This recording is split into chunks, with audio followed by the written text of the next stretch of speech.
Marami ang nagulantang sa pagkamatay ni Pope Francis lalo't nasilayan pa siya sa publiko nito lamang Easter Sunday. Nakipaglaban siya sa sakit na double pneumonia. Alamin natin yan sa frontline report ni Gerard de la Peña. Nito lang Miyerkules Santo, dumalaw si Pope Francis sa Agostino Gemelli Hospital sa Rome, Italy. Dito siya nagpagamot para sa kanyang double pneumonia. Nakasalamuha at nagpasalamat ang Santo Papa sa mga doktor at personnel na nag-alaga sa kanya. Grazie per il servizio all'ospedale. Molto buono, grazie. Continuate così.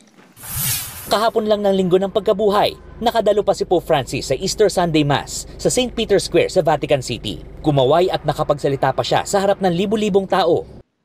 Cari fratelli e sorelle, buona Pasqua.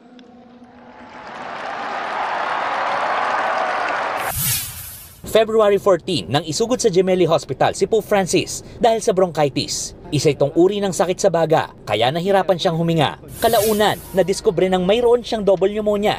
Nagkaroon din ng mild kidney insufficiency si Pope Francis. Agad naman itong naagapan, pero bantay sarado pa rin sa kanya ang mga doktor. March 6, nag-record ng mensahe ang Santo Papa mula sa kanyang higaan. Ipinarinig ito sa publiko sa St. Peter's Square kung saan nagpasalamat si Pope Francis at humiling na ipagdasal siya.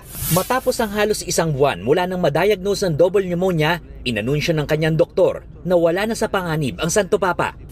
Nagtuloy-tuloy ang pagbuti ng kanyang kondisyon at na-discharge siya sa ospital noong March 23. Kaya naman nagulantang ang buong mundo sa balitang pumanaw na ang Santo Papa. Pero ano nga ba ang double pneumonia? Sa madaling sabi, parehong baga ng pasyente ang tinamaan ng impeksyon kapag may double pneumonia, kaya mas hirap na siyang huminga. Karaniwang sintomas ng double pneumonia ang kakapusan sa paghinga, ubong may plema, lagnat, panghihina, at kawalan ng gana kumain.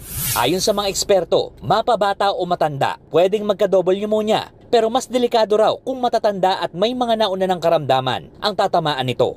Nagbabalita mula sa Frontline, Gerard de la Peña, News 5.